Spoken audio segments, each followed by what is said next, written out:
Hello, and welcome to The Gentle Historian. I'm glad you're here tonight. We wander into the dimly lit, beer-soaked world of the medieval tavern, where the floors are sticky, the gossip is loud, and the soup is suspicious. It wasn't just a place to drink.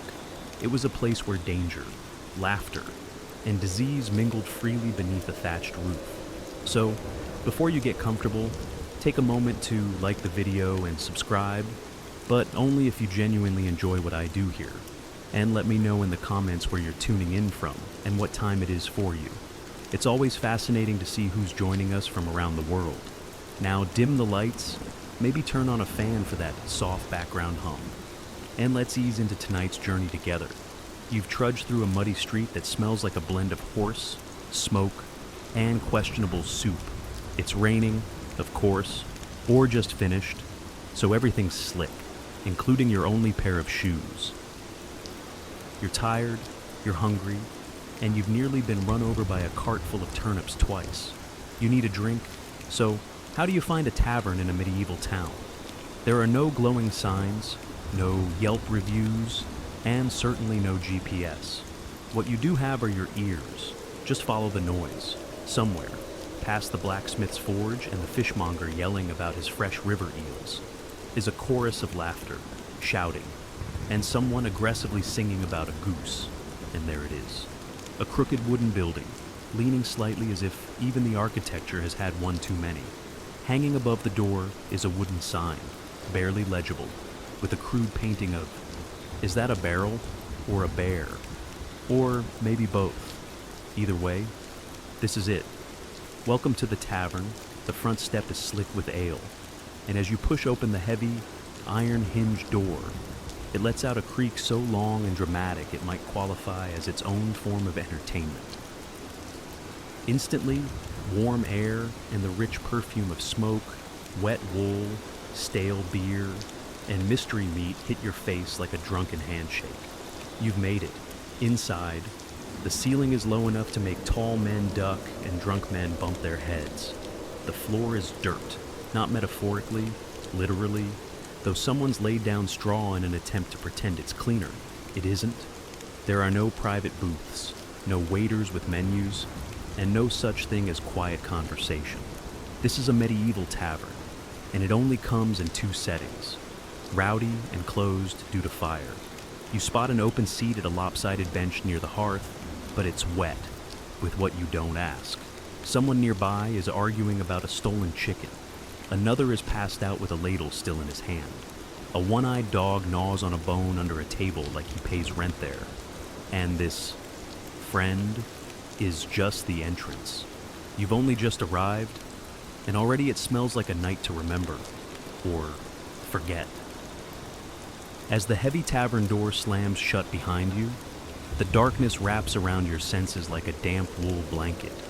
Warm, uncomfortable, and slightly suspicious. Your eyes adjust slowly.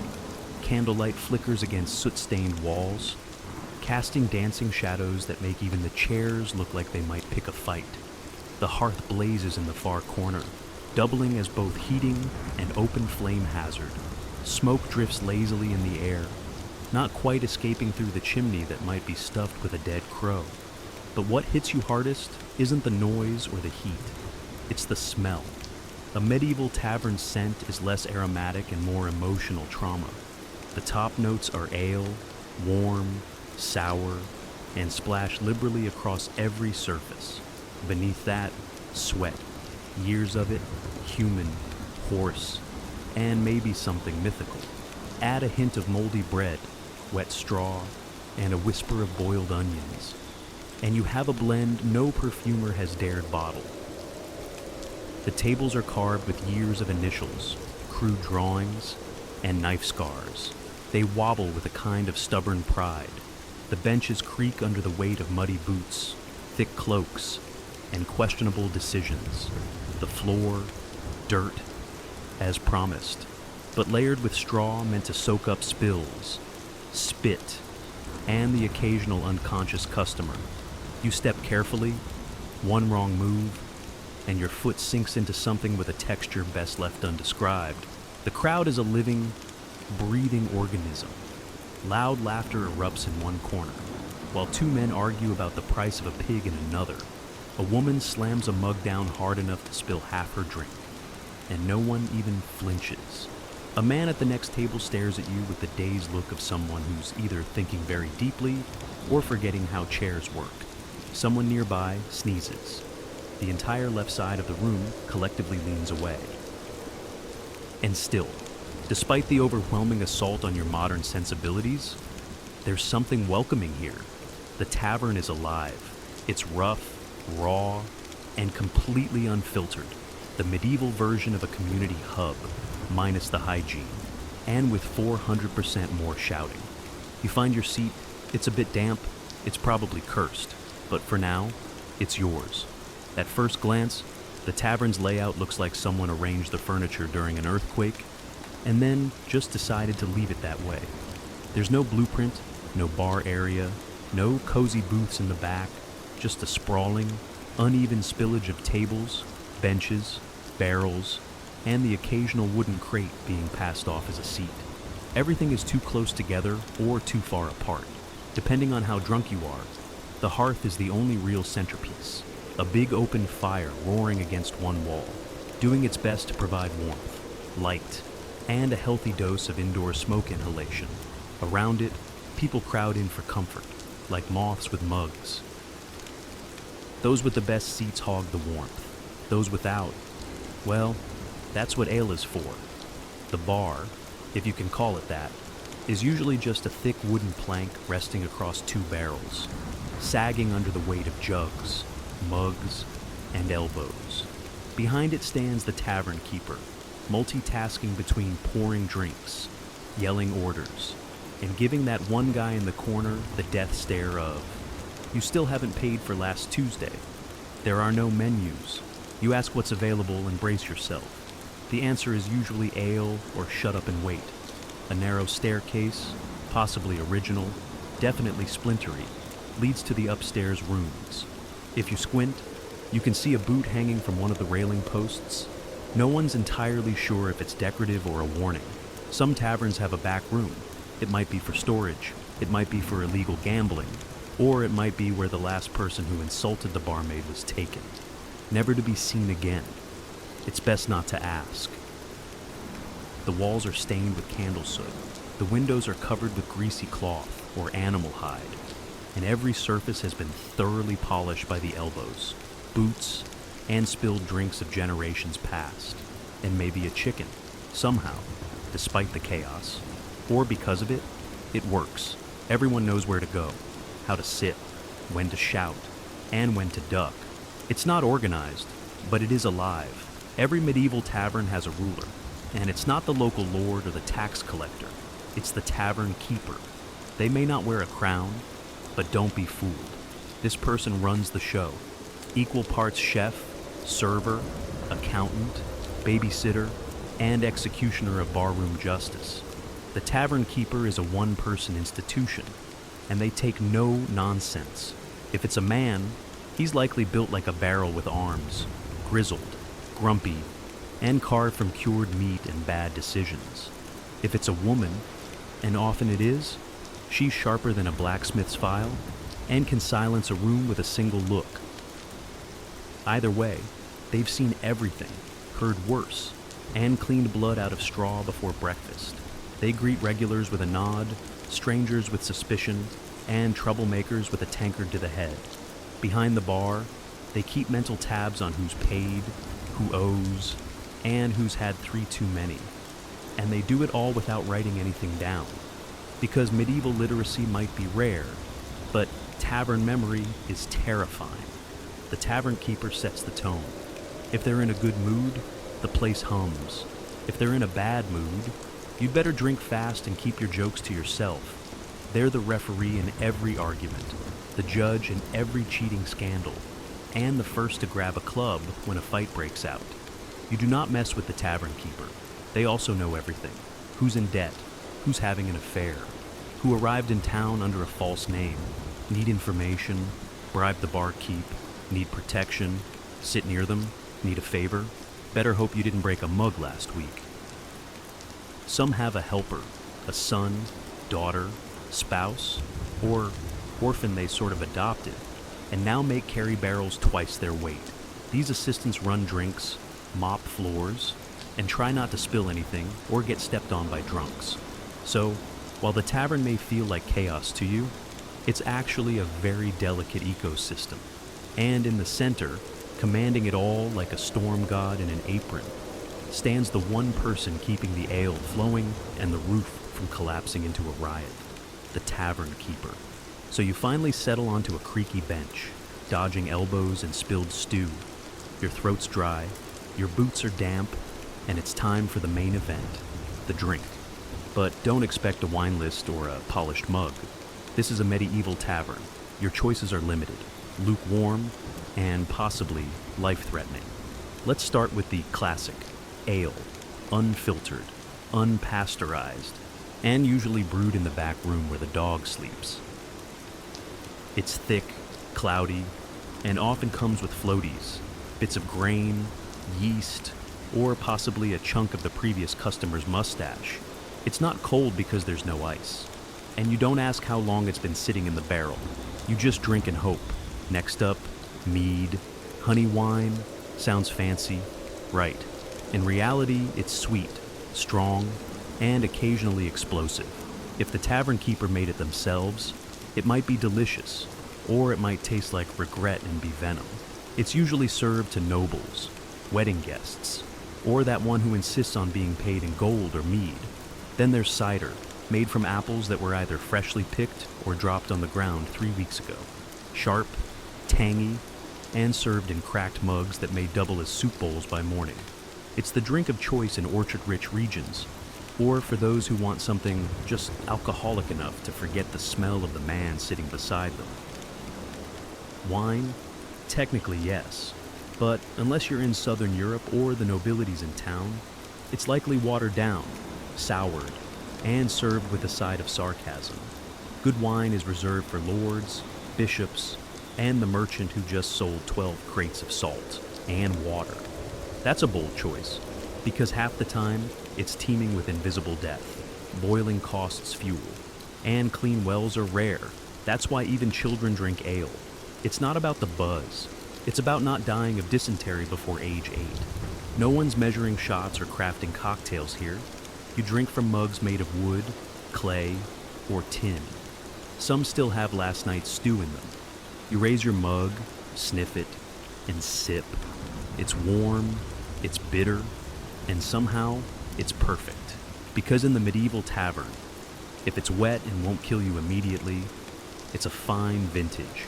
So, you've survived the drink. Barely. Now your stomach growls, reminding you that you haven't eaten since sunrise, and your last meal was mostly barley and sadness. Time to eat, but don't get excited. There's no menu, no waiter, and absolutely no one asking if you have any dietary restrictions. You don't order food in a medieval tavern.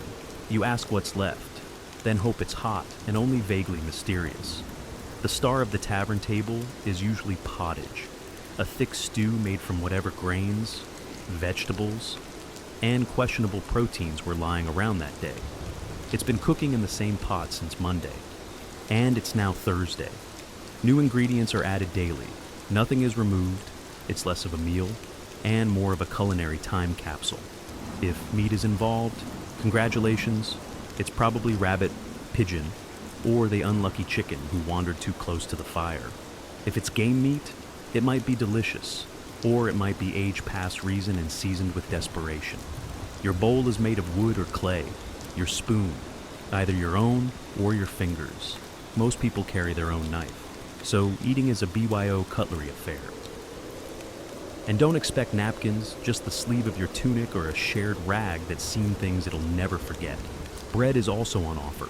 It's tough, dark, and heavy, more a weapon than a food. If it's soft, it was baked today.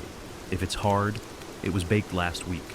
Either way, it pairs well with cheese that smells like an old boot and has started developing its own personality. Sometimes they're salted fish, sometimes pickled eggs. Occasionally, you'll find a tavern offering a special, which is just a fancier way of saying, we had too much of this lying around, flavor, optional, texture, unpredictable, still, in the flickering firelight, with noise all around and the warmth of food in your hands. It's not bad, it's filling, it's hot, and if you don't think too hard about what's floating in your bowl, it might even be comforting. You're not here for fine dining, you're here to eat like a survivor. Once you've found your seat, ideally one without a knife stuck in it, you start to notice the real entertainment, the people. A medieval tavern is the original social media feed, loud, chaotic, half-true, and fully committed to oversharing. To your left, there's a red-faced farmer, already deep into his fourth ale, retelling the same story about his cow giving birth sideways. He slaps your shoulder mid-sentence like you're a lifelong friend, or a good replacement for the pig he usually drinks with. At the far end of the room, a hooded stranger sits in shadows, nursing a drink slowly. He could be a runaway monk, or a bandit, or just really bad at eye contact. Either way, you're not making small talk with him unless you want to disappear behind the stables. Near the hearth, a soldier in battered armor is regaling a group with tales of battle. His story involves dragons, Frenchmen, and a talking sword. It's definitely false. No one cares. His tankard is full, and his audience is laughing. There's a merchant, loud and sweaty, shouting prices for grain that no one asked for. He pulls gold coins from his pouch like a man begging to be robbed by midnight. A pair of locals play dice on a warped table, their expressions intense. One of them clearly cheats, the other knows and lets it happen, probably saving the fight for when his ale runs out.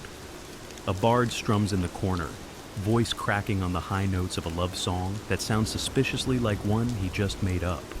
No one minds, he's wearing pants, and he's in tune. That's already better than last night's guy.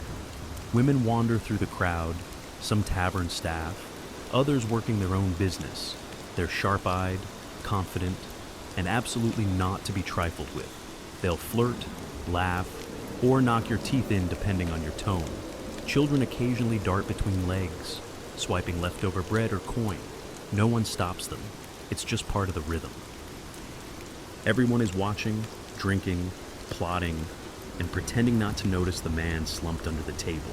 This tavern isn't just a place to eat and drink.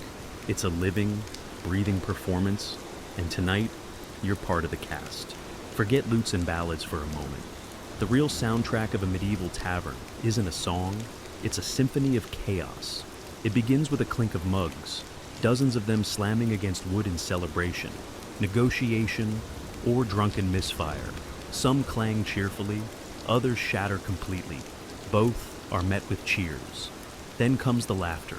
Big, loud, belly-deep laughter that sounds like it escaped from a wild boar. Most of it makes no sense. A farmer chuckles at his own joke about hay. A knight giggles at the word pottage. A monk wheezes uncontrollably every time someone says, duck. You learn quickly not to ask. Voices layer over one another, each louder than the last, fighting for dominance like roosters in a coop. There's arguing, storytelling, shouting about taxes, and at least one person misquoting scripture to win a bet. The bartender yells orders while swatting flies. A barmaid shouts at a man who tried to grab her, and someone keeps repeating, another round, like a battle cry. And in the corner, the bard, with a half-tuned lute and 3 missing strings. He plays the same 4 chords on loop, occasionally bursting into verses about lost love, found chickens, or noblemen who wore their pants backwards. No one really listens, unless he starts singing about someone in the room, at which point things get very entertaining or very dangerous. Someone spills something. Someone burps loud enough to make the rafters tremble. Someone else falls off a bench and keeps talking from the floor like it's intentional. In the background, dogs bark, a goat bleats. Why is there a goat?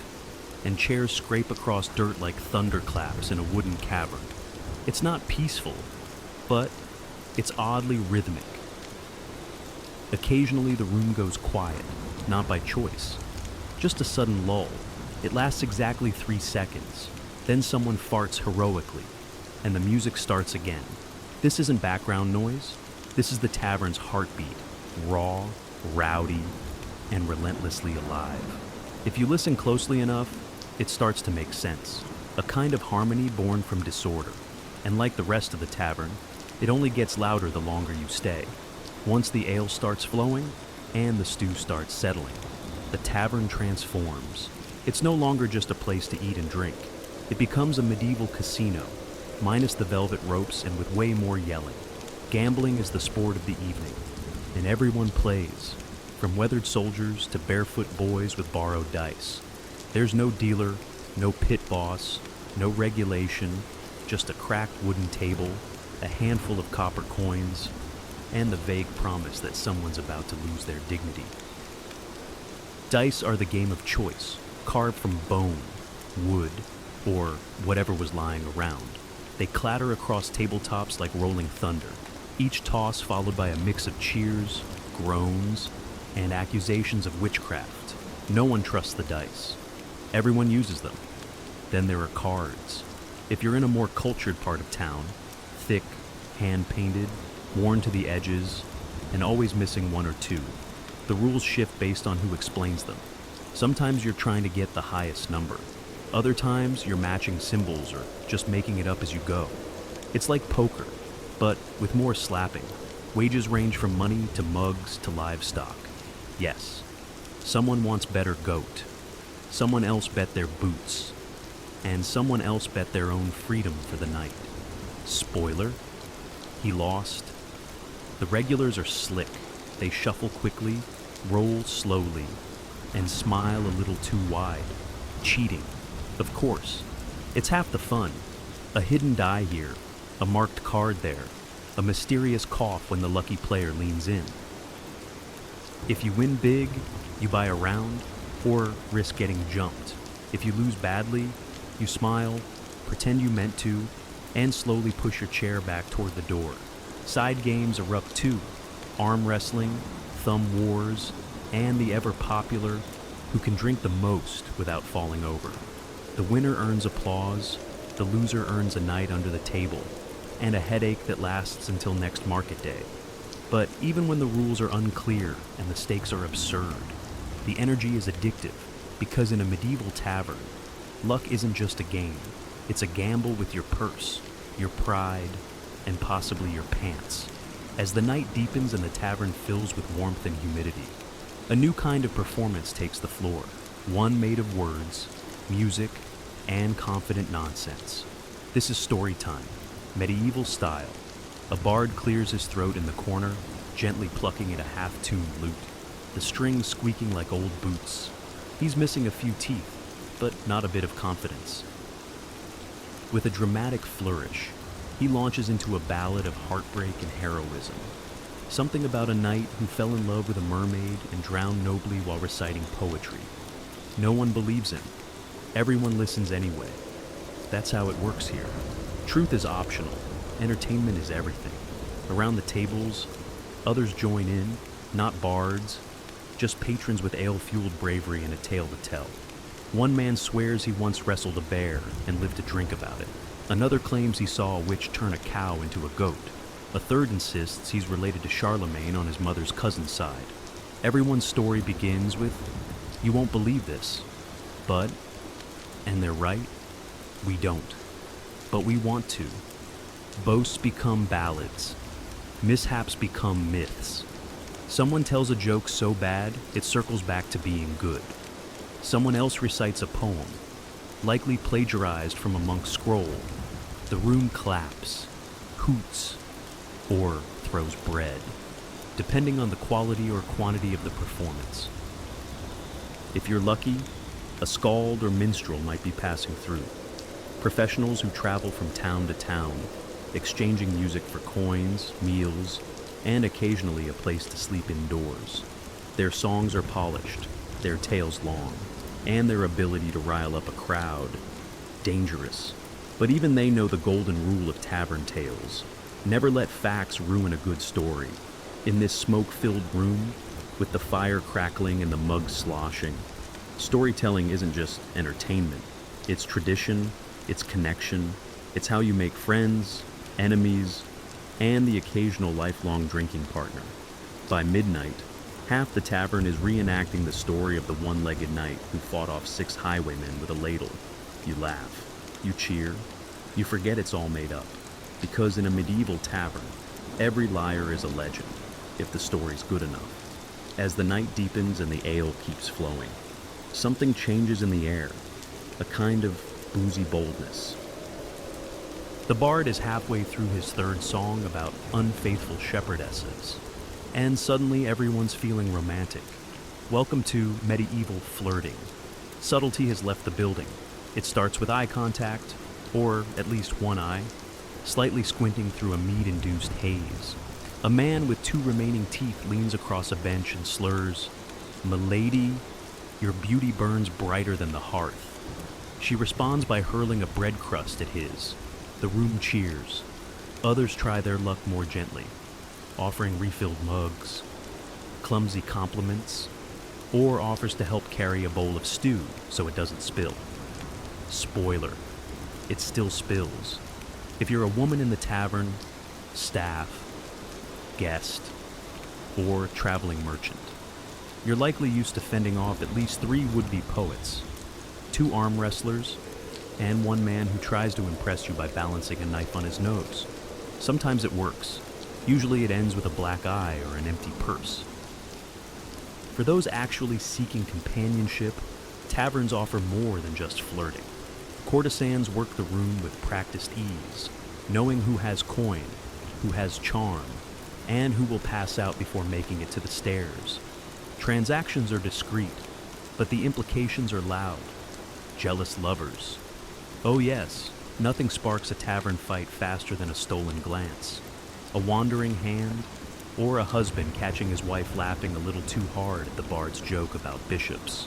Tables are overturned, mugs are weaponized, a bench gets broken in half, again. And yet, somewhere in the middle of all this chaos, genuine sparks fly. A shy baker's daughter and a traveling stonemason laugh over shared stew. 2 drunk farmers bond over a mutual hatred of turnips. A monk accidentally flirts with a nun. Love, or something like it, survives in even the rowdiest corners. Because in the medieval tavern, romance is equal parts charm, chance, and not falling face first into your bowl mid-sentence. You might win a heart, you might earn a slap.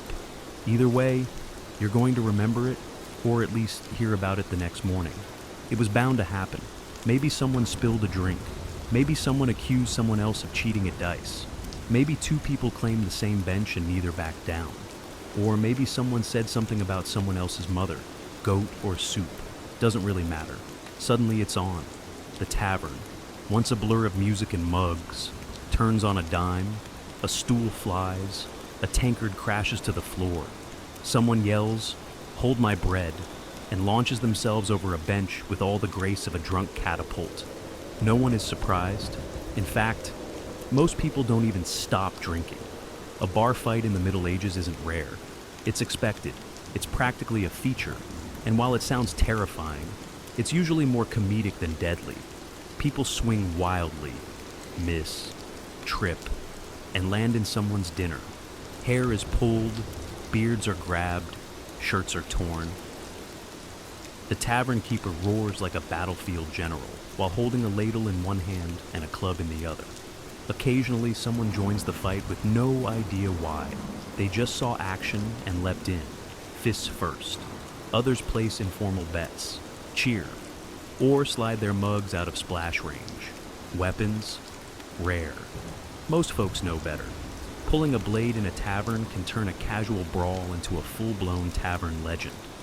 And no one wants to be banned from the only place that serves hot food and warm ale. Eventually, someone hits the floor and stays there.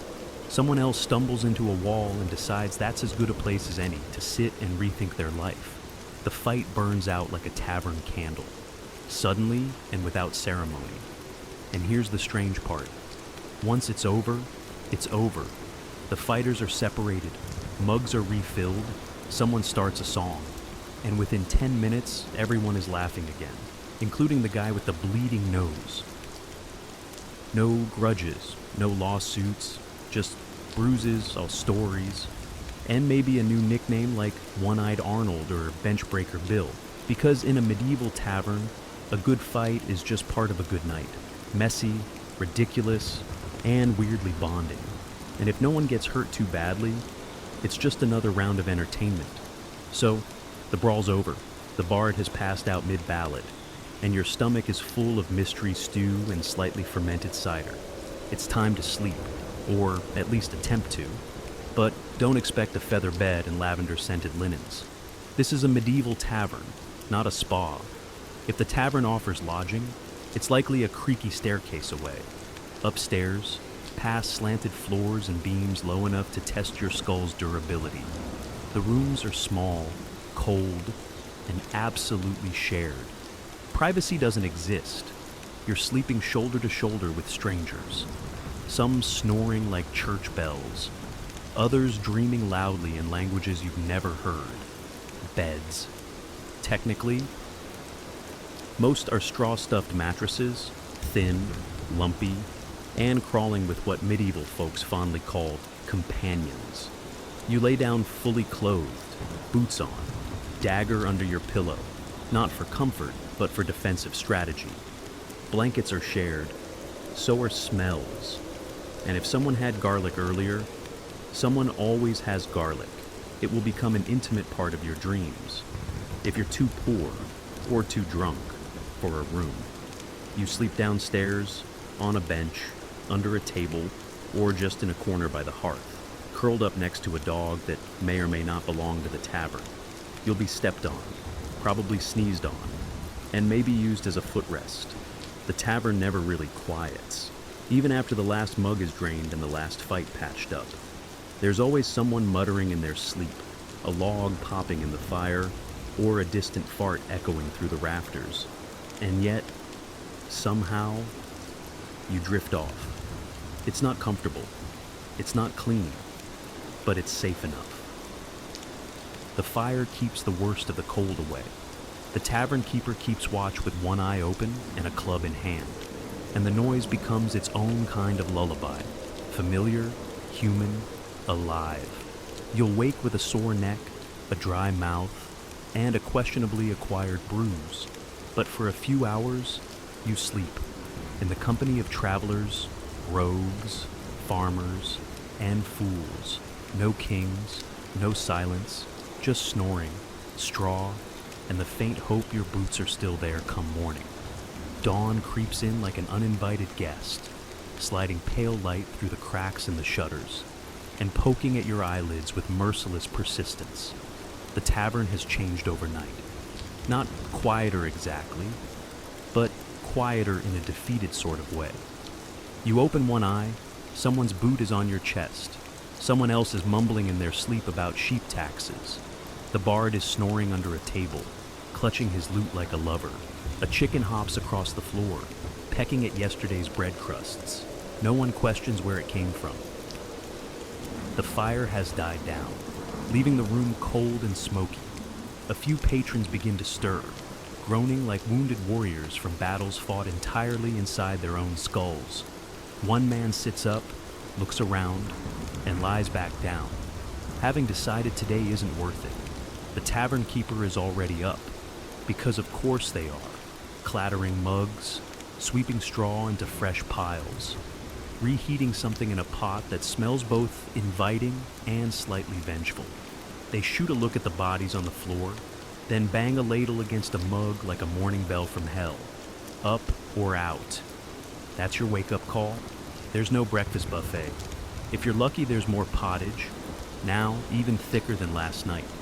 Bread is rewarmed, ale is watered down, and no one has the strength to complain. Some patrons just dunk their heads in a barrel of rainwater outside and call it clean living. You check your pouch, 2 coins and a button, better than expected. Your boots, still here. One of them has a bite mark, but they're yours, a win. A few new faces trickle in, early risers, travelers, workers in need of a drink before dealing with livestock, taxes or worse, neighbors. The tavern begins to stir again, like a beast slowly waking. Someone starts retelling a story from last night. It's already changed, of course, Now there were 2 fights, and the bard's song summoned a ghost. Everyone nods like it's gospel. The night was chaos. The morning is groggy, grimy, and full of regret. And yet, you smile, because somehow, you survived it. By now, you've felt the sweat, the smoke, the sticky ale under your boots. You've survived the shouting, the flirting, the pottage, and possibly a flying bench.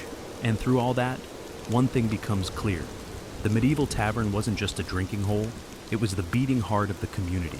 In a world with no phones, no newspapers, no social networks, the tavern was where news traveled. A merchant from the coast could share gossip from a foreign port. A soldier could describe the war from the front. A bard could sing songs that stitched people together. Even if the lyrics changed every night, this was a place for connection. Farmers drank beside craftsmen. Pilgrims shared bread with thieves. Strangers became friends, or at least drinking buddies, before the second round. Here, social classes blurred, rumors were born, alliances were made, and grudges were buried, or fueled further, depending on how the dice rolled. The tavern was also where business happened. Deals made, contracts shaken over splinters and spilled cider. It was a court, a confessional, and a theater stage all at once. You could find a job, lose your purse, get married, or start a feud in a single evening. And it offered something else, too. Something you couldn't buy at the market or pray for in a chapel.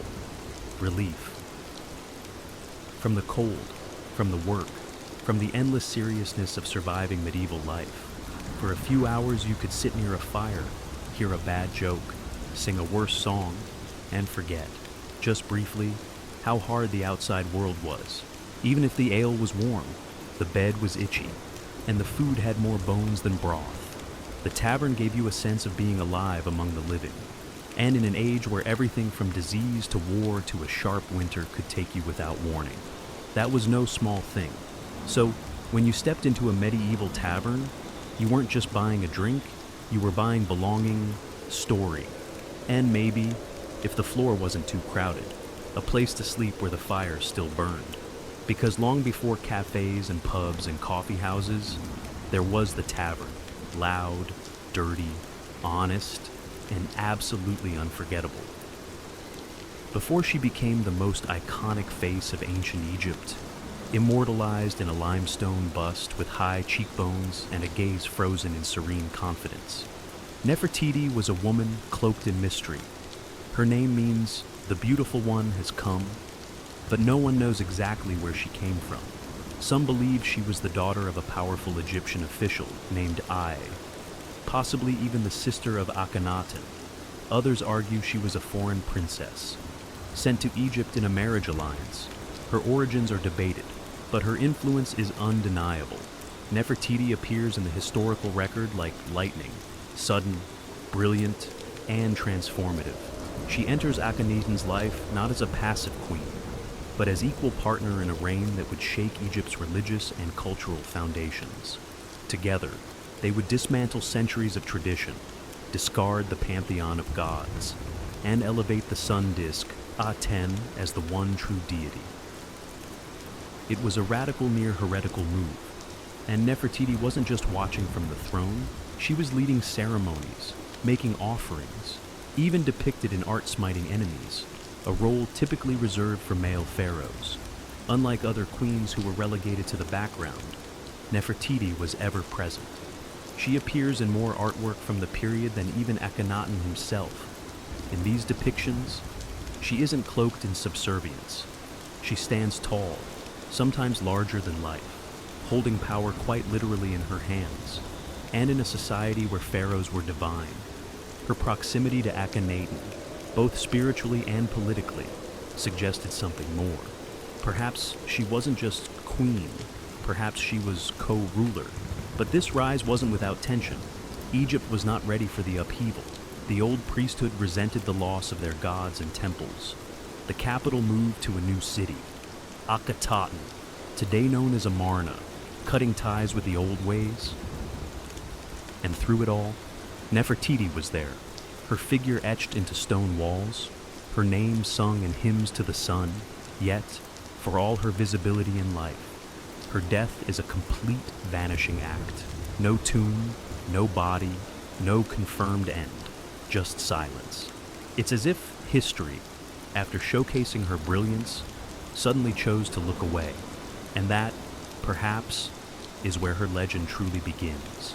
To understand Nefertiti's rise, you must first meet the man who changed everything, Pharaoh Akhenaten. He wasn't born with that name.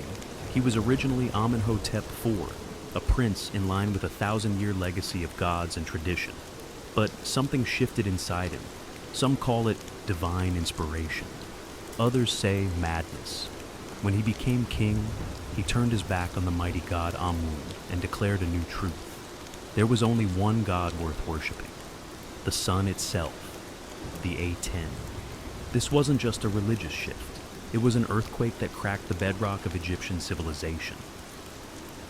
Imagine a society built around temples, priests, and rituals being told overnight that their gods were false, their worship obsolete. Akhenaten didn't just preach monotheism, he enforced it. The temples of Amun were shut down. His name was chiseled off monuments. Statues were smashed. Entire cities were abandoned. In their place, Akhenaten built something new. Akhetaten, a city dedicated solely to A10, where the sun would rise directly between the cliffs and bathe the city in sacred light. And through it all, Nefertiti stood at his side, not as a silent consort, but as a full participant. In the reliefs of the period, she's shown worshipping A10 with the same reverence as Akhenaten. Their daughters are often depicted with them, heads tilted toward the radiant sun. It was a family portrait unlike anything in Egyptian art before or since. Even the style of the art changed, no longer stiff and formal, but loose, exaggerated, sometimes even intimate. The king and queen kissing, playing with their children, praying in soft robes beneath the sun. Nefertiti was everywhere in this new world, at times. She even overshadowed her husband. Some historians believe she held real political power, maybe even acted as co-regent. There are inscriptions that refer to her as Nefer-Neferuaten, a name some believe she used when she began ruling in her own right. It's unclear if Akhenaten shared the throne out of love, strategy, or necessity. But it was clear, without Nefertiti, this revolution may not have held together as long as it did. But revolutions are fragile. The gods don't take kindly to being replaced, and the people, they were quietly watching, waiting for the old order to return. By the height of her influence, Nefertiti had become more than a queen. She had become an icon, not just of beauty, but of divine femininity and royal power. Egypt had seen great queens before, Ahmose, Nefertari, Hatshepsut, but Nefertiti's presence felt different. She wasn't ruling from the shadows or taking power through war. She was reshaping the spiritual and cultural fabric of Egypt beside her husband, in real time, as a living goddess. She bore Akhenaten 6 daughters, Meritaten, Meketaten, Ankhesenpaten, and others, all of whom were frequently depicted in family scenes beneath the rays of A10. Curiously, no sons were ever confirmed. In a kingdom obsessed with lineage, this was both a political problem and a historical mystery. Was it fate, or was something else at play? Some suggest Akhenaten may have had sons with other wives, or even, more controversially, with Nefertiti herself, fueling modern speculation and uncomfortable theories that range from the speculative to the salacious. What is certain is that motherhood was central to her image. In art, Nefertiti is portrayed cradling her children, their tiny arms reaching up to touch her cheeks. These aren't stiff, cold statues. These are living moments, carved in stone, intimate, emotional, radiant. In an age where pharaohs were often distant gods, Nefertiti's portrayal as a nurturing mother softened the making it human. Yet, there was another side to her iconography, one far more powerful. In multiple depictions, Nefertiti wears the blue crown, usually reserved for male rulers. She is shown smiting enemies, riding chariots, making offerings without Akhenaten beside her. These were not symbolic gestures. This was a queen performing the sacred duties of a king. It suggests a quiet but radical truth. Nefertiti may have been preparing for something more than partnership. She may have been preparing to rule. Whispers in history suggest that after Akhenaten's health began to decline, possibly due to genetic disorders or stress, Nefertiti took on more governing responsibility. But this is where the record starts to fade. In the final years of Akhenaten's reign, she vanishes from the public eye. No fanfare, no funeral inscriptions, no confirmed burial. Did she die young? Did she fall from power? Or was she about to become something even greater than a queen? Something history tried and failed to erase. One day, Nefertiti was everywhere, etched into walls, praised in hymns, ruling alongside a revolutionary pharaoh. And then, like a breath in the desert wind, she vanished. No ancient Egyptian queen had ever been so visible. Yet, around year 12 of Akhenaten's 17-year reign, the records grow eerily silent. Her name disappears from the inscriptions. Her image fades from the art. No tomb, no death announcement, no mourning scene. For a woman so central to Egypt's cultural upheaval, her absence is more than strange. It's a black hole in history. So, what happened to her? One theory suggests the simplest answer. She died. Childbirth was risky, even for royalty. Nefertiti's second daughter, Menkaten, also disappears from records around this time, possibly indicating a dual tragedy, a mother and daughter lost in the same dark moment. But if that were true, why no elaborate funeral, no tribute, no temple? This was a woman revered like a goddess. A quiet death doesn't fit the script. Others propose something far more political. Perhaps Nefertiti fell from favor. Maybe the tides turned within the royal court. Akhenaten, increasingly isolated, could have sidelined her, possibly in favor of another consort. Some suggest a co-ruler named Smenkhkare, an enigmatic figure who appears briefly in the historical record, may have replaced her. Was this a male heir, a half-brother? Or was Smenkhkare Nefertiti herself under a new name? That's the most electrifying theory, that Nefertiti didn't disappear at all. She transformed.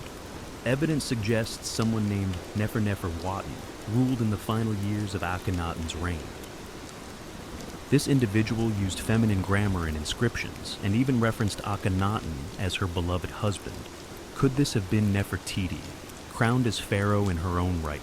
If so, she would have joined the rarest ranks in Egyptian history, a female king like Hatshepsut before her. But even this theory dissolves in sand. Neferneferuaten's reign ends abruptly, and then comes a name more familiar, Tutankhaten, later Tutankhamun, a child king who would reverse his parents' reforms and restore the old gods. If Nefertiti did reign alone, it was short. And if she was Smenkhkare or Neferneferuaten, she ruled as a ghost queen, visible only in hints, half-carved cartouches, and broken relics, a puzzle missing its centerpiece. And so, just as suddenly as she arrived, the most powerful woman in Egypt disappears. But her legend, that was just beginning to take shape. As the dust of Amarna began to settle, a new figure emerged, a boy king barely old enough to hold a scepter. His name was Tutankhaten, later changed to Tutankhamun, and he would become the famous pharaoh in the world, not for what he did in life, but for the treasures found in his untouched tomb. But what matters here is this: who was his mother? The historical records are frustratingly silent. His father was almost certainly Akhenaten, but the identity of his mother remains shrouded in confusion. Some scholars argue that Nefertiti was his stepmother. Others speculate she may have been his biological mother, pointing to art and timing that seems to place him as a young child during her final public appearances. If Nefertiti truly bore Tutankhamun, it would make sense. His early reign was clearly guided by someone with a steady hand, and his decisions to reverse his father's religious revolution may not have been entirely his own. And that's where the intrigue deepens. Who was steering the ship during Tutankhamun's fragile reign? The boy king was only about 9 when he took the throne. A child can't restore a religious empire alone. Someone was behind the scenes, someone experienced in court politics, religion, and public symbolism. Could it have been Nefertiti, ruling from the shadows? Or was it the high priest Ai, her possible father? Or perhaps both, working together to erase the chaos of Amarna and return Egypt to its old gods? One of the more compelling pieces of evidence comes from a golden shrine found in Tutankhamun's tomb. It shows a woman anointing the young king, a woman with features eerily similar to Nefertiti. If that was her, it means she may not have vanished at all, but stayed at the heart of power in a more discreet form. Still, without a named tomb, without a confirmed mummy, we are left with only fragments. If she did guide Tutankhamun, her fingerprints are everywhere, but her name is gone, scrubbed from temples, left out of king lists, as though someone tried to erase the memory of a woman who once ruled like a god. And yet, the irony is rich. Tutankhamun's fame would resurrect her image, because in searching for his story, the world stumbled upon hers, for someone who stood at the center of Egypt's most radical era, queen, priestess, possible pharaoh. Nefertiti left behind no confirmed tomb. Not a single monument bears her death rites. No sarcophagus, no funerary mask, no inscription whispering her final words to the gods. It's as though she evaporated. This absence has haunted Egyptologists for over a century, in a culture obsessed with the afterlife, where every noble was embalmed, mummified, and buried with instructions for the soul's journey. How could one of the most powerful women in Egyptian history be lost? Theories abound. One possibility is that she was buried hastily and without ceremony in the waning years of the Amarna period. Perhaps her radical legacy made her dangerous in the eyes of the new regime. Her tomb may have been dismantled, her name defaced, part of the sweeping effort to erase the memory of Akhenaten's heresy. After all, the return to traditional gods was swift, and vengeance in stone-cut hieroglyphs was common. Another, more tantalizing theory suggests her tomb was never truly lost. It was simply misidentified or still hidden. Some researchers propose that she lies within the Valley of the Kings itself, concealed behind the walls of Tutankhamun's tomb. In 2015, radar scans of VV62, the famed tomb of King Tut, indicated possible hidden chambers. Was Nefertiti buried just inches away, sealed off, and forgotten beneath layers of history and gold? That idea captured the world's imagination. A queen sleeping just beyond reach? Egyptologists held their breath, but further scans yielded inconclusive results. Excavations slowed, funding dried up, and once again, Nefertiti retreated into myth. Yet her absence is loud. We have her images, dozens, perhaps hundreds, her likeness captured in stone and pigment, her bust, now in Berlin, still gazes with unfathomable grace across museum glass, as if she knows something we don't, as if she's waiting. Every year, new digs continue in Amarna and the valley. Every year, whispers stir. Could a sealed chamber finally give up her secrets? Could a cartouche in forgotten sand spell her true name? Or is she destined to remain the eternal riddle, an unfinished sentence in the story of Egypt? If history buried her, it didn't succeed for long, because the search for Nefertiti never truly stopped. It only deepened. If her tomb was never found, and her body never identified, why do we still remember Nefertiti? The answer sits behind museum glass, beneath soft lights in Berlin's Neues Museum, a painted limestone sculpture that has captivated the world since its rediscovery in 1912, the bust of Nefertiti. She gazes forward with poise and serenity, her long neck graceful, her blue crown distinct, and her features so refined they almost feel modern. One eye is unfinished, perhaps left that way intentionally, or perhaps a forgotten detail during the workshop's final days. Yet, even incomplete, she is timeless, unforgettable. The bust was discovered by German archaeologist Ludwig Borchardt in the ruins of the sculptor Thutmose's studio at Amarna. When he brushed away the dust and revealed her face, he knew instantly what he had found. In his diary, he wrote, "No use describing it. You have to see it." And once the world did, Nefertiti became not just a historical figure, but a global symbol of beauty, of power, of ancient enigma. But even her bust is not without controversy. Germany acquired the artifact during a time of loose antiquities laws, and Egypt has been requesting its return for decades. To the Egyptians, she belongs home, in the land whose sun once touched her skin, where she stood beneath the Ten's rays. But Germany has refused. They claim her fragility makes her unsafe to travel. Others say it's about prestige. Nefertiti brings in crowds. She is, after all, their Mona Lisa. Still, her presence, wherever she may be, has changed how the world sees ancient women. She wasn't just a passive beauty. Her bust captures something regal, assertive, almost challenging. She looks like someone who held secrets, made decisions, changed the course of empires, and she did. It's remarkable how a single sculpture, delicate and silent, can resurrect someone lost to time. We may never find her tomb, we may never know how she died, but through this bust, Nefertiti achieved something extraordinary. She became immortal, not in gold, but in human memory. The face may be still, but the story it tells, that continues to speak louder than ever, across the centuries. Nefertiti's story lives somewhere between stone and silence, between what we know and what we want to believe.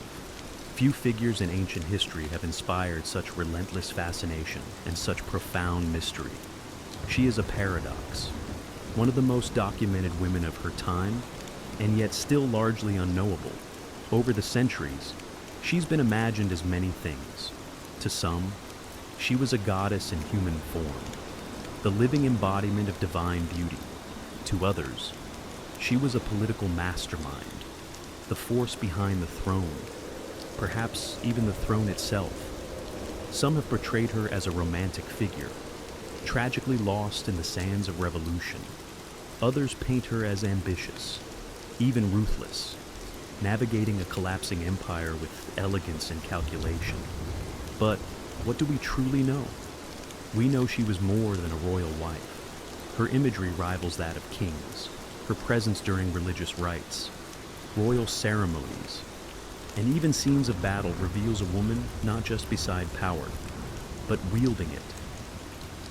In a patriarchal world, she carved out her own space, not through rebellion, but through presence, through poise, through sheer command of the visual and spiritual language of her time. We know she was central to one of history's boldest religious shifts. While Akhenaten may have envisioned the monotheistic sun cult, it was Nefertiti who embodied it. She was the human face of a divine ideal, the bridge between the Aten above and the people below. She didn't just serve the gods, she was their image. And we know that after her disappearance, her memory was nearly erased. The backlash against Akhenaten's regime swept her name into oblivion. Her statues were smashed, her inscriptions were defaced, her role in history intentionally buried. Yet, here we are, 3,000 years later, still whispering her name. Why? Because myth has a way of surviving where facts cannot. Because when a woman becomes both an icon and an enigma, she slips into a space where time can't reach her. Because sometimes the questions echo louder than the answers. And maybe, just maybe, that's exactly how Nefertiti wanted it, to be remembered, not explained, to be admired, not contained, to live forever, not as a woman of one tomb, but as a queen of endless speculation. More than 3 millennia have passed since Nefertiti last walked beneath Egypt's sun, yet her shadow still stretches across our world, etched in museum glass, whispered through academic halls, splashed across the pages of novels and screens of documentaries. Unlike most historical figures, she hasn't faded into the past. If anything, she grows larger with time. There's something irresistible about her, not just the beauty, We've seen beauty before. It's the mystery. The deliberate blank spaces in her biography feel like a challenge, a taunt, as if she's daring us to try and understand her, knowing full well we never truly will. And in that way, she's become something more than historical. She's become archetypal. Every generation reinterprets Nefertiti in its own image. In the early 20th century, she was an exotic queen, mysterious and submissive. In the feminist wave, she became a symbol of female power, an ancient ruler lost to patriarchal erasure. In modern media, she's a style icon, an African queen, a political player, even a possible pharaoh. She has lived 1,000-second lives, not through facts, but through imagination. But maybe that's the most fitting afterlife of all. In ancient Egypt, immortality wasn't just about mummification. It was about memory. If your name was spoken, your image seen, your story retold, you lived on. You could travel the field of reeds, dine with the gods, exist beyond death. Nefertiti, whether by design or by chance, has achieved that. Her name is spoken across continents. Her face is one of the most recognized in human history. Her story, though fractured, still commands attention. So, in a way, her greatest legacy wasn't carved into a tomb or sealed beneath desert stone. It was this enduring curiosity. She left behind a perfect mystery, a life half seen, half erased, and wholly unforgettable. And perhaps that was her final act of power. Not just to rule an empire, not just to shape religion or raise royal daughters, but to become timeless. Nefertiti, the beautiful one who has come, never truly left. She remains here in our questions, our wonder, and our need to remember the women history tried to forget. She lives not in gold or glory, but in the eternal act of being searched for. And what is more immortal than that? China, where the clouds hang low and the wind hums through bamboo groves. A dragon lies coiled, but it is no myth, no fire-breathing beast of legend. This dragon is made of earth and stone, carved by centuries of calloused hands and patient vision. It is the Longji rice terraces, known to locals as the dragon's backbone, and its curves ripple across the mountainside like scales, shimmering with water, rice, and ancient pride. From a distance, the terraces resemble a sleeping creature. Hills ripple with rhythmic precision, each layer rising and falling like the sinew of a living form. But step closer, and you'll find something even more alive. Water flows in soft whispers along carefully dug channels. Seedlings flutter in the breeze, and at dawn, the morning mist drapes the landscape like breath rising from the dragon's nostrils. These terraces weren't built in haste. Their story began over 700 years ago, when the Zhuang and Yao people, ethnic minorities with deep ties to the mountains, chose to tame the slopes rather than abandon them. Flat land was scarce, machinery was non-existent, and so they looked to the mountain and asked a simple question: how do we feed ourselves here? The answer took generations. Armed with little more than stone tools and bamboo baskets, they carved the hills inch by inch, year by year. With each level built, they not only shaped the land, they taught it to breathe with them. Rainfall became resource, slope became sustenance. Rice, the staple of life, began to grow where gravity once ruled, and over time, the terraces began to resemble a dragon in repose, strong, eternal, sacred. This was more than agriculture. It was harmony, a silent pact between humans and nature. No part of the mountain was wasted, and no part was forced to bend violently. Instead, the people worked with the earth, shaping it in curves and swells, listening to the wind following the water. Today, the dragon's backbone still feeds entire villages. But more than that, it reminds us what patience can build. In a world racing forward, here lies a dragon that was never chased, only carved, layer by layer, dream by dream. To walk among the long G rice terraces is to step into a world carved by persistence. There is no illusion here, no machine tracks, no corporate survey markers. What stretches across these mountains are the fingerprints of human endurance. Every curve, every slope, every drop of water has been arranged, stone by stone, with hands that knew the pulse of the land, centuries ago. When the Zhuang and Yao peoples first looked upon these steep and unforgiving hillsides, they did not see obstacles, they saw opportunity. The lowlands were already taken, the fertile valleys already sown. But up here, amid the rugged peaks, there was possibility. If only they could make the earth listen.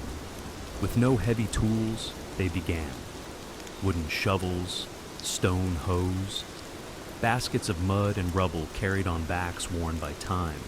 Slowly, terraces began to form, horizontal veins across the mountain, held in place by hand-stacked stone walls. These weren't accidental cuts into the slope. They were calculated. Each level had to be perfectly balanced, not only to hold water, but to carry it from one tier to the next without waste. One miscalculation could cause an entire section to collapse. Too steep, and the water would rush. Too flat, and it would stagnate. So they measured not with rulers, but with generations of intuition. Children learned from their elders. Elders watched the seasons. And the mountain, in time, gave in. Not with surrender, but with trust. And the result, a landscape that defies nature by flowing with it, from the valley base to the cloud-kissed peaks. These terraces rise like a spiral staircase to the sky. They mirror the topography with elegance, almost as if the mountain grew them itself. But no, the mountain did not shape these curves. Humans did, with no engines, no concrete, no architectural degrees, just time, just trial and error, just the belief that land, no matter how steep, can be made to serve life. Today, the terraces remain functional, still farmed, still repaired, still respected. No bulldozers, no shortcuts. The old ways survive not because they resist the future, but because they prove something rare. That tradition, when rooted deep enough, can outlast every storm. If the dragon's backbone is muscle and bone, then water is its blood. It flows quietly, without pumps or engines, tracing ancient channels that slip from mountaintop springs into every terrace below. This hydraulic choreography is no accident. It is the secret life of the terraces, the reason they've endured for centuries. At the top of the mountain, rainwater and natural springs are caught in narrow ditches and earthen canals. From there, gravity becomes the farmer's silent ally. The water descends through terrace after terrace, pooling gently in each field before spilling into the next. This design, fluid, seamless, ensures that every patch of rice receives what it needs. No more, no less. There are no valves, no switches. Control lies in subtle gates made of stone or wood, adjusted by hand and habit. If one terrace overflows, it could flood the next. If one leaks, a drought may follow. And so, the villagers, guardians of this delicate system, walk the ridges daily, checking, adjusting, listening to the sound of flow. It's less like farming, more like playing an instrument. One wrong note, and the whole song is off. But the water does more than feed rice. It mirrors the sky. In spring, when the terraces are first flooded, the paddies turn to glass. They reflect the clouds, the sun, even the stars on a visit. Visitors often describe the sight as surreal, like the mountain has become a living mirror, reflecting both heaven and earth. Then comes summer. The water thickens with stalks of green.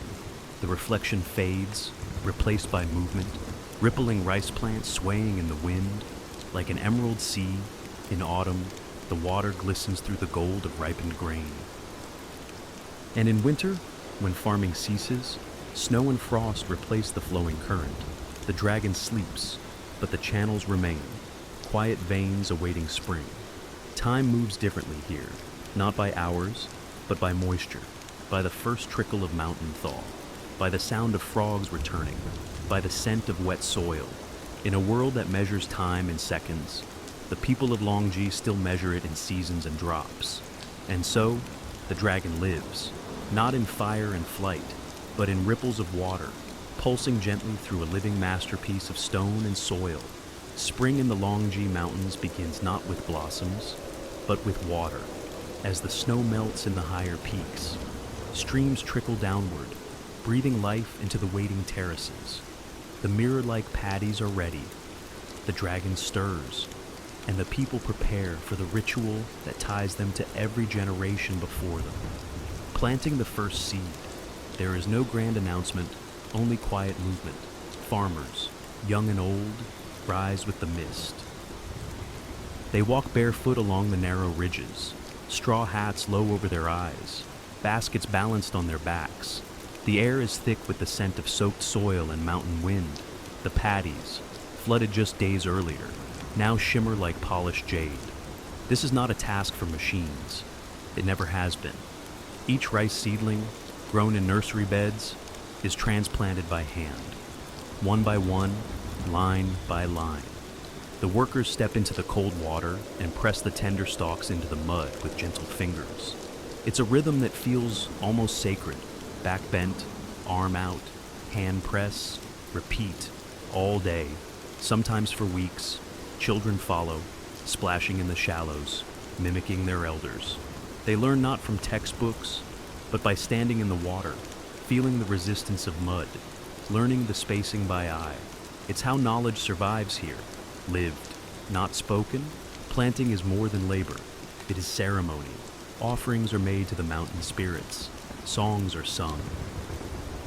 In some villages, elders scatter the first handful of seedlings as a blessing. Every field planted is a promise to the land, to the ancestors, to the children yet to come. The pace is unhurried. No one rushes the dragon. No one races the mountain. Instead, the rhythm of planting becomes a meditation, a slow dance of human and nature, of patience and purpose. And as the days pass, green shoots begin to rise from the watery fields like whispers. From this moment forward, the terraces will grow not just rice, but hope. Each seed is a prayer, each row a quiet defiance against hunger and haste. And so begins the cycle once again, not with noise or fire, but with hands in mud and hearts in the sky.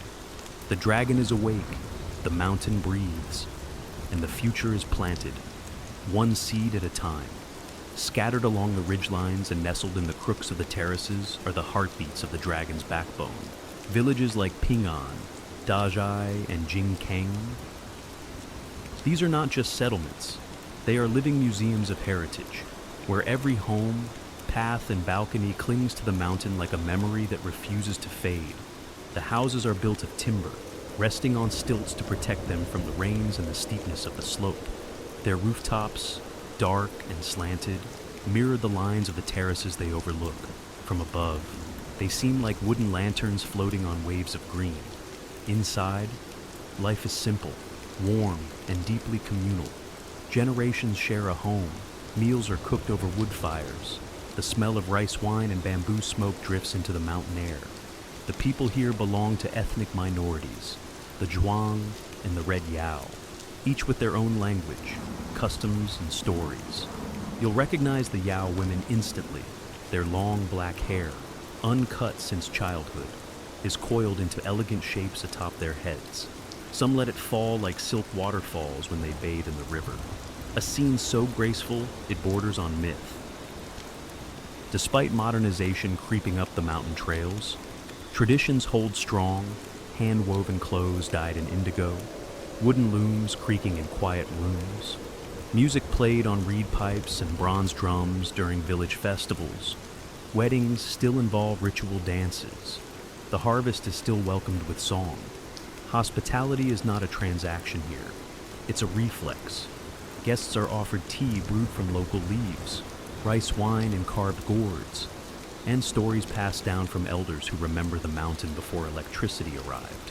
They speak of dragons in the mist, of ancestors who first carved the hills, of spirits who still guard the fields. And though tourism now brings visitors from every corner of the world, the rhythm of village life continues, largely undisturbed. The rice still grows, the rituals still mark the seasons, the terraces, like the people, endure, not by resisting change, but by absorbing it slowly, carefully, like water descending one level at a time. Here, within the dragon's coils, life is not rushed. It flows, it echoes, it remembers. To walk the terraces of Longji is to walk through layers of myth. The hills are not just soil and stone. They're alive with stories whispered through bamboo groves and carried on the wind. For the villagers, these mountains are not merely land. They are sacred beings, shaped by gods, guarded by spirits, and inhabited by tales passed from one generation to the next. The most enduring legend speaks of a sleeping dragon whose body stretches across the ridges. Its spine rises in coils, the very terraces themselves. Locals believe that the curves of the mountain are not man-made, but rather the dragon's scales, rising and falling with breath. When mist rolls in from the valley and covers the paddies in white, it's said the dragon stirs, breathing gently in its sleep. Another tale tells of how the terraces were born from divine generosity. In a time of famine, the ancestors climbed the mountains and prayed to the heavens, moved by their devotion. The gods sent rain and instructed them to carve the hills into steps so rice could grow. The people obeyed, and the dragon appeared to guide their hands. Ever since, they have honored the mountain with respect, never shouting in the fields, never cutting trees without prayer. These beliefs are not written in books. They live in songs sung during the planting, in incense burned before a new growing season, in the silence kept during misty mornings. Children grow up hearing these tales not as fantasy, but as truth embedded in the land. To laugh at the dragon is to risk bad harvest. To disrespect the spirits is to invite flood or drought. There are spirits in the water too. Some farmers still make offerings before releasing the spring water into the terraces for the first time each year. A few drops of rice wine, a prayer murmured under breath. Not for show, just tradition as natural as tying a shoe. And whether you believe in dragons or not, something sacred hangs in the air. Maybe it's the silence, maybe it's the clouds, or maybe it's the quiet certainty that this place is more than human work. It's a story, still being told, written not in ink, but in stone, water, and rice, for centuries. The dragon's backbone was a secret kept by the mountains, remote, quiet, and known only to those who called it home. But no place, no matter how sacred, remains untouched forever. The road came, the wires followed, tourists, cameras, and smartphones climbed the hills alongside the farmers, and the terraces, ancient and weathered, faced a question they'd never had to answer before. How do you survive the modern world? At first, there was worry. Some feared the mountain would be sold piece by piece to developers, that concrete would replace wood, that culture would become costume. But the people of Longji didn't just endure. They adapted, not by abandoning the past, but by weaving the present into it, one careful thread at a time. Villagers began opening their homes to guests, not as resorts, but as family stays. Visitors eat local meals, sticky rice steamed in bamboo, wild greens picked that morning. They sleep in wooden stilt houses, where roosters still announce the sunrise. The experience isn't curated for show. It's lived, honest, real, and the farming. It continues. Each season, locals still flood the terraces, still plant by hand, still harvest with sickles worn smooth by time. Children attend school by day, but help in the fields at dusk. Tourism may bring income, but rice brings life. One supports the other. Both are essential. Some young villagers have left for the cities, but many return. There is something magnetic about the terraces, something deeper than nostalgia. It's the sound of water sliding through the channels, the way the stars reflect in the paddies, the way the mountains teach patience. Local festivals have grown louder. Yes, there are now microphones where there were once drums, Signs in Mandarin and English stand beside sacred springs. But the rituals still happen. Offerings are still made. Elders still lead the songs. The dragon's backbone didn't resist change. It absorbed it, with grace, with balance. The terraces remain not because they are frozen in time, but because they breathe with time, flexing, adjusting, but never breaking. In an age where tradition is often sacrificed for progress, Longji stands as quiet proof that progress can walk gently, if it chooses, that the old ways still have room in the modern world, especially when they are this beautiful. The dragon's backbone is never the same place twice. With each season, it sheds its skin, transforms its colors, shifts its mood. While cities change in years, the terraces change in weeks, draped not just in light, but in rhythm. To stand among them through a full year is to witness a mountain breathe. Spring arrives like a mirror. The terraces are flooded in preparation for planting, and the still water reflects the sky like silver glass. Clouds drift not just above, but below your feet. Visitors speak of walking through heaven. The fields look empty, but they're full of potential. Beneath the surface, life is stirring. Summer brings a burst of green. The rice shoots stretch tall and straight, blanketing the hills in an emerald cascade. From a distance, the terraces look like ribbons of velvet, rolling in every direction. The air is warm and wet. Frogs call from the paddies. Farmers, knee-deep in water, work from dawn till dusk, their hats bobbing like tiny sails on a jade sea. Autumn is gold, harvest time, the rice matures, and the terraces catch fire in the sunlight, glowing with grain. The fields ripple in the wind and drums echo through the villages. Families gather, songs are sung. Sticky rice is cooked. It's not just a season, it's a celebration. The dragon, fully awake, offers its bounty. Winter draws the mountain into stillness. The terrace is empty. The water drains. Snow sometimes falls, dusting the steps in soft white. Other times, frost clings to the walls like lace. There are no tools in the field, no voices, only silence. The dragon sleeps, resting, waiting. Each season writes a different poem. Spring reflects, summer grows, autumn feeds, winter rests. The beauty of Longji isn't just in its shape, but in its cycle, in how it accepts time without resistance, in how it transforms quietly, never needing to announce itself.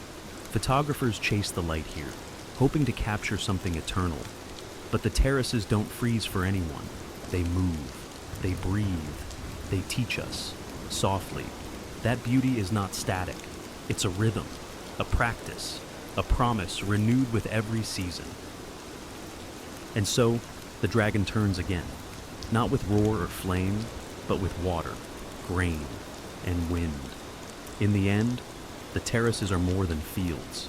They are a vow, quiet, curved, and carved into the mountainside, a promise passed down from hand to hand, season to season, generation to generation.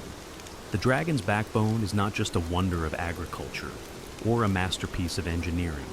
It is the story of what happens when humans choose to live with the land, not against it. There were easier paths.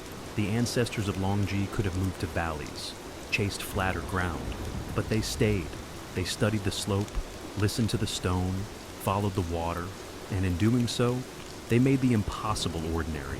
Feeding villages on a mountainside, every curve holds a lesson, not just about rice, but about patience, about legacy, about care. These terraces weren't built in years, or even decades. They took centuries. There is no shortcut to harmony, no machine that can replicate the knowledge etched into each stone wall by calloused hands and quiet persistence. And yet, nothing about them is frozen. The terraces are alive. They evolve. They bend with the weather, with the needs of the people, with the shape of the world. That's their secret. They were never rigid. They were always fluid, even now. As the modern world climbs the hills with its signals and screens, the terraces remain grounded. They change, but they do not vanish, because their roots are not just in soil. They are in story, in ritual, in the simple, enduring act of planting a seed and trusting the sky. To walk the dragon's backbone is to witness a contract between humans and the earth, a contract signed with sweat and sun, renewed with every harvest.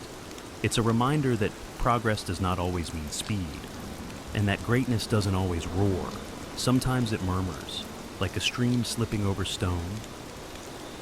And perhaps that is why the terraces speak to so many, from farmers to travelers to dreamers, because they represent what we've nearly forgotten, that the most lasting things in this world are not built with force, but with rhythm, humility, and time. The dragon sleeps, the people endure, and the mountain remembers. Most visitors to Giza lift their eyes to the sky, drawn to the towering silhouettes of the pyramids and the gaze of the Great Sphinx. But few ask what lies beneath, under the sand, under the Nile, under centuries of forgotten currents. For in the quiet shallows near the ancient village of Abu Rawash, just a short distance from the Giza Plateau, a strange tale stirs. It speaks of something enormous, eroded and ignored, an underwater sphinx. Local fishermen have whispered of it for generations. A smooth-backed shape that seems too symmetrical to be natural, a feline form, half buried in mud and waterlogged sediment. When the Nile's waters recede during droughts, parts of it emerge, stone curves, grooves, and what some say is a carved paw, impossibly worn but unmistakably shaped by hands. It doesn't sit among the tourist routes. There are no guideposts, no velvet ropes, no tour buses idling nearby, just an area thick with reeds, brackish water, and silence. Explorers who have ventured there claim the land itself feels different, charged, as if memory clings to it. Beneath the murk, sonar scans have picked up geometric patterns and what appear to be sound blocks placed with intent. But what truly startles are the claims that this figure, may predate the pyramids entirely, not by decades, but by millennia. If true, it would shatter the established chronology of Egyptian civilization. The mainstream timeline anchors the Great Sphinx at around 2500 BCE, but this underwater form, if genuinely carved, could belong to an age when the Sahara was still green and the Nile ran wild through a wetter, lusher land. Skeptics, of course, dismiss it as a misidentified rock formation, limestone shaped by water and wishful thinking. But the grooves, the curves, the alignment with celestial markers, it all invites more questions than answers. The site remains unexcavated. Official archaeologists have largely ignored it. Perhaps it's nothing. Perhaps it's everything. A relic not just of Egypt's past, but of a world lost to flood and time. For now, the so-called underwater Sphinx lies quiet, not sleeping, waiting, and if it could speak, one wonders what secrets it would tell and why so many seem determined not to listen. The legend of the underwater Sphinx moved from whispered folklore to global curiosity in the 1980s. That's when a few independent researchers and divers began publishing strange reports, accounts of a massive lion-bodied figure partially submerged near the Giza Plateau. Early photographs were grainy, inconclusive, and often dismissed, but they sparked something that couldn't be put back in the bottle: curiosity, and more dangerously, doubt. One of the most vocal early proponents was an amateur Egyptologist who claimed to have seen a weathered monument deep beneath silt and flood layers during a brief drought window. According to him, the figure wasn't an isolated rock or erosion trick. It had geometry, legs, symmetry, even the faint suggestion of a carved face. Naturally, this challenged the traditional narrative. Egyptology, as a discipline, rests on structure and established timelines. Most scholars place the construction of the Giza pyramids and the Great Sphinx at around 2500 BCE during the reign of Pharaoh Khafra. The suggestion of another Sphinx, older and partially submerged, would require rethinking not just Egyptian history, but the timeline of human civilization itself. Mainstream academics responded with caution, even disdain. Without peer-reviewed excavation, carbon dating, or stratigraphic studies, The claim couldn't be taken seriously. Many argued the so-called underwater sphinx was likely a natural formation. Limestone weathered by thousands of years of Nile flooding and sediment erosion. In Egypt, they pointed out, nature often mimics the intentional. Wind, water, and time are capable sculptors. But the photos kept circulating. The sonar readings continued to show odd patterns. Too regular, too smooth, too suggestive. And then came the theorists, authors, filmmakers, and fringe historians began building stories around the mystery that the Sphinx was a relic of a forgotten civilization, perhaps Atlantean, perhaps pre-dynastic Egyptian, lost in a flood that scoured the Sahara. They pointed to water erosion patterns on the original Great Sphinx, argued for lost technologies, and hinted that what lay beneath the Nile might be far older than accepted memory allows. The debate grew louder, but the ground remained still. No official dig was launched, no museum claimed it, and the Sphinx, if that's what it is, remained right where it always had been, buried in silt, caught between myth and mud. The idea that something near Giza might predate the pyramids isn't just provocative, it's revolutionary. If the underwater Sphinx is more than erosion or coincidence, then Egypt's story didn't begin in the 4th dynasty. It began before it, deep in prehistory, when the Sahara was a green savanna and the Nile roamed wider, wilder, and less predictable. This possibility gained traction in the 1990s, when geologist Dr. Robert Schoch studied the Great Sphinx itself. He argued that the deep vertical weathering on the Sphinx's enclosure wasn't caused by wind and sand, but by rainfall, heavy, sustained, ancient rainfall, which hadn't touched the Giza Plateau since at least 7,000 BCE. That pushed the possible date of the Sphinx back by thousands of years, well before the first pharaohs carved names into stone. If water shaped the original Sphinx, could water also have hidden an even older sibling? The so-called underwater Sphinx sits in a lower region near ancient floodplains. Some satellite imagery and ground-penetrating radar suggest possible foundations, rectangular outlines, and deliberate shaping, all buried beneath silt and seasonal water. These signs hint that the site may not just be older than the Sphinx. It may come from a time when nothing in Egypt was yet carved in hieroglyphs. Supporters of the theory point to Egypt's missing chapters, the gap between the end of the Ice Age and the rise of the first dynasties. During this time, the Nile shifted courses, the Sahara transitioned from wet grasslands to dry desert, and civilizations may have risen and fallen, undocumented and erased. The idea that an ancient people, pre-literate, pre-pharaonic, could have shaped a monument of this scale seems implausible to traditional historians. But is it? Göbekli Tepe in Turkey was built around 9600 BCE by hunter-gatherers. It features megalithic pillars with carved animals, predating Stonehenge by thousands of years. Could Egypt hold a similar secret? An ancient culture that marked the land with stone long before papyrus carried their stories. If the underwater Sphinx was built in such a time, it would change everything we know about human history. It would suggest not just forgotten ruins, but a forgotten age, one that may have whispered to the builders of Giza, leaving behind more than myth, perhaps a monument drowned and forgotten. Stone doesn't lie, it remembers.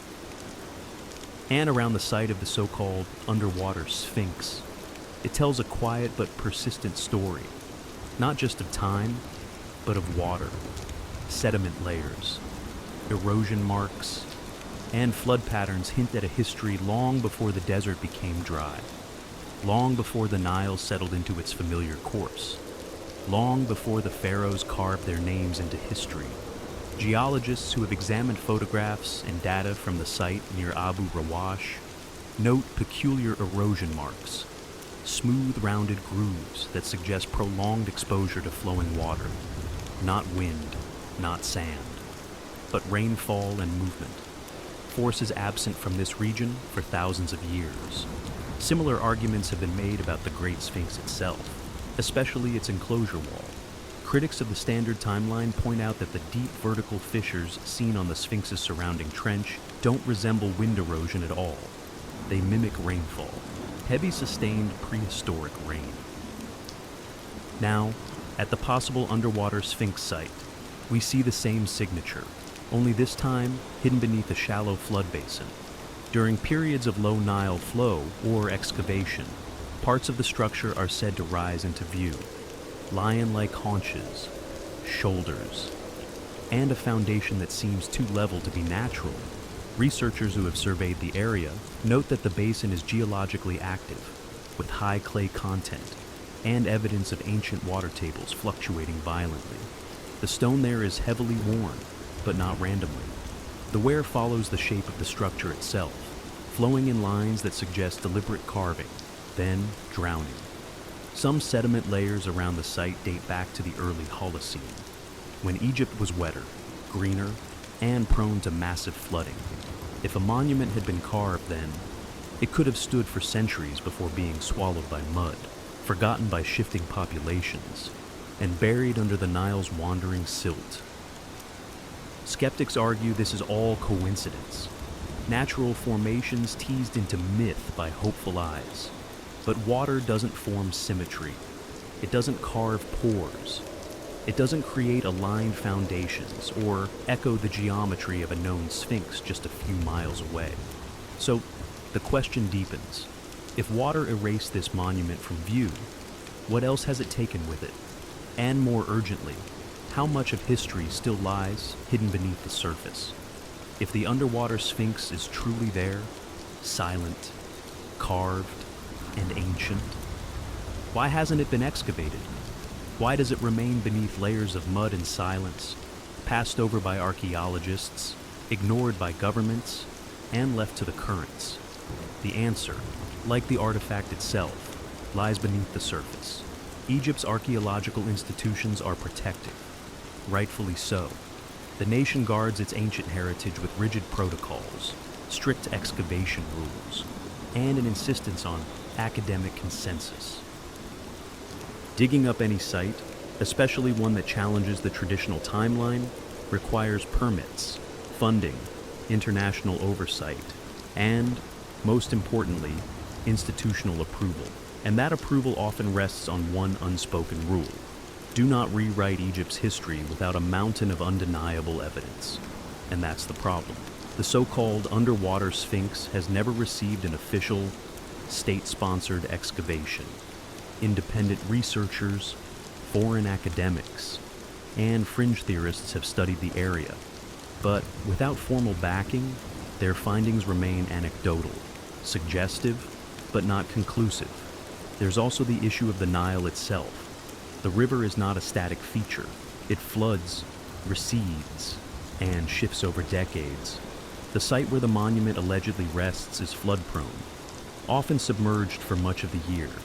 Excavation would require draining the area, rerouting water, protecting nearby ecosystems, and managing structural damage caused by centuries of sediment pressure. That alone would take years, if not decades. Then there are political factors. A discovery of this magnitude, if validated, would disrupt more than academic timelines. It could challenge established narratives, upset national pride, and attract a media frenzy Egypt might not be eager to welcome. The Ministry of Antiquities prefers to promote discoveries that reinforce Egypt's grandeur, not question its foundational history. Some whisper that certain institutions may already know more than they reveal, that preliminary studies have been done quietly, behind closed doors, but without public records, peer-reviewed findings, or government announcements. These claims drift into conspiracy, and so, the monument remains buried, whether by accident or design. It sleeps under mud and skepticism. It is a strange irony that in a land obsessed with preserving its ancient past, one of its greatest mysteries may be hidden in plain sight, unclaimed, unstudied, and untouched by time's official record. But nothing stays buried forever. To the ancient Egyptians, the Sphinx was more than a sculpture. It was a symbol, part guardian, part god, part mystery. With the body of a lion and the head of a man, the Sphinx represented strength fused with wisdom, physical power tamed by royal mind. It was a cosmic sentinel, placed at thresholds where the divine met the mortal. The most famous, of course, is the Great Sphinx of Giza, towering 66 feet high. It has guarded the plateau for over 4,000 years, facing the rising sun, watching over the tombs of pharaohs. Its exact origin is still debated. Some say it was built by Khafra, others argue it may be far older, its face recarved over time. So, what would it mean if a second Sphinx, hidden, water-worn, and possibly older, exists just miles away?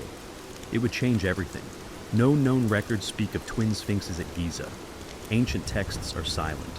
But in later Greco-Roman tradition, there are mentions of guardians positioned in balance, flanking sacred spaces. In Egyptian architecture, symmetry is sacred. Temples often have twin statues, twin obelisks, twin avenues of lions. Why not twin sphinxes?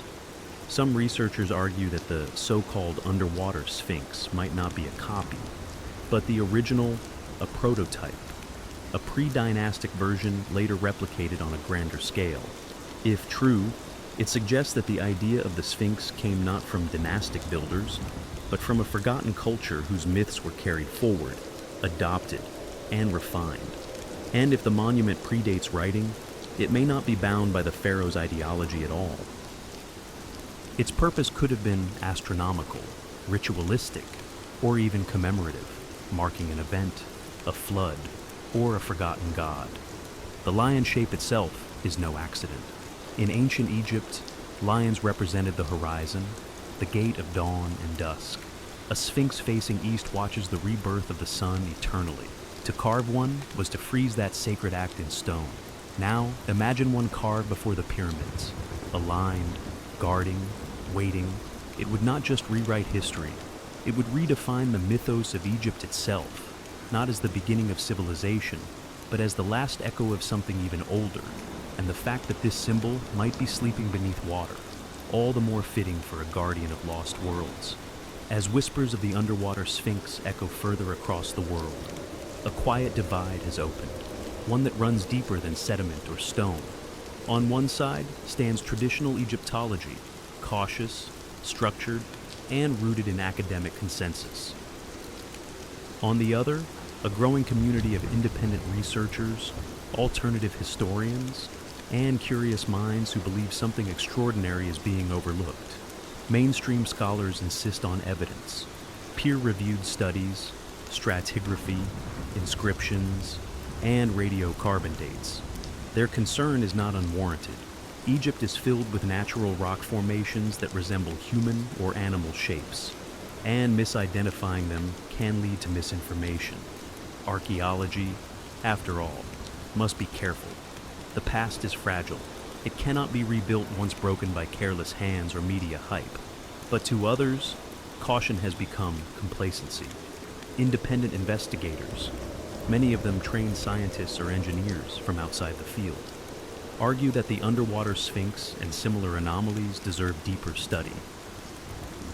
They point to high-resolution satellite images that show unnatural symmetry, to LiDAR scans that detect rectangular foundations beneath layers of mud, to erosion patterns that seem shaped not by chaos but by design. They also question the political motivations behind silence. Tourism dollars flow through well-trodden monuments. A new sphinx, especially one that threatens the accepted timeline, could disrupt Egypt's narrative and authority. The fear, they suggest, is not of fraud, but of rewriting everything. Books, documentaries, podcasts, and conferences now regularly feature the underwater sphinx. It has become a symbol of hidden history, used as both rallying cry and cautionary tale.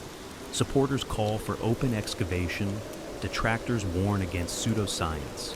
The truth, as always, is lost in the middle, buried beneath voices as thick as the Nile's silt. The divide isn't just academic, it's emotional. It speaks to how we approach the past. Do we trust only what has been confirmed, or do we follow the hints left just beyond reach? The underwater sphinx forces that question into the open. It's not just a rock or a relic. It's a litmus test for how curious we're allowed to be, and as long as it remains unearthed, both sides will continue to argue, above a monument that says nothing, yet might change everything. There's something haunting about a mystery buried in plain sight, especially when it wears the face of a lion and stares up from the mud with ancient silence. The so-called underwater sphinx near Giza may or may not be real, but its pull is undeniable. It stirs something in us, a yearning not just to discover, but to remember, because deep down, the story of a forgotten monument taps into something older than archaeology, the human sense of loss. We've always lived beside ruins. Cities fall, languages die, civilizations vanish beneath waves, sand and ash. We look to the past not just for answers, but for identity. Who were we? How far back do our stories stretch? And what have we forgotten in our rush toward progress? If the underwater sphinx is real, if it was carved by hands before recorded history, it becomes more than a relic. It becomes a voice from a chapter we didn't know existed, a marker from an age when people may have understood the stars differently, honored the earth more intimately, or carried a mythology we can only guess at. Some believe it belongs to an advanced prehistoric culture lost to global catastrophe, a theory often dismissed as fringe. But whether or not that's true, the emotional gravity remains. To imagine a monument carved long before the pyramids, submerged by rising waters, and then erased, is to confront how fragile civilization truly is. And perhaps that's why the story persists. It reminds us that time is not linear, that empires are temporary, that even stone can disappear if the river flows long enough. But more importantly, it reminds us that discovery isn't over, that Earth still holds secrets not written in textbooks. In an era defined by instant answers and global data, the underwater sphinx is a rare thing, an unanswered question, a possibility, a mystery not yet solved by drones or algorithms. And whether it proves to be natural rock or a wonder if the past is deeper than we thought, wonder if myth holds memory, wonder what lies just beneath the surface, waiting for someone to listen. The underwater sphinx of Giza, whether carved or accidental, confirmed or dismissed, remains where it has always been, beneath the surface, beneath the mud, the water, the weight of time. It has no plaque, no name, no spotlight, and yet it speaks, softly, in the absence of answers. For every monument we've unearthed in Egypt, there are others still buried, still waiting. Some are too fragile to uncover, others are lost to the shifting Nile, drowned beneath layers of silt and secrecy, and a few, like this one, sit in plain view, ignored not because they lack importance, but because they ask questions we're not yet ready to answer.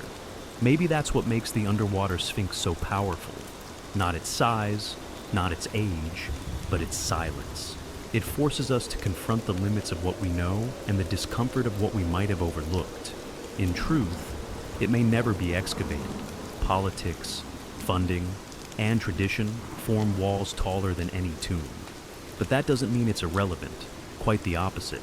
The monument's very obscurity has turned it into a mirror, reflecting not just what lies buried, but what we choose to remember and what we choose to forget.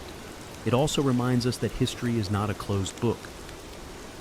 It's a living puzzle, scattered across landscapes and shorelines, waiting for a shift in tide, a change in thinking, or a brave question to unsettle the dust. Perhaps one day the water will recede and the full form will rise. Pause, face, and all. Perhaps radar will confirm what myth has long suspected, or perhaps the mystery will remain, passed from generation to generation, like a whisper between stones. But whether monument or mirage, the underwater sphinx already serves its greatest purpose. It stirs the imagination, and in a world drowning in certainty, that may be its greatest gift. Because maybe the most ancient things aren't just buried in sand or time. Maybe they're buried in us, in our need to explore, to remember, and to believe that somewhere out there, beneath waves or desert, the past still breathes and still waits to be found.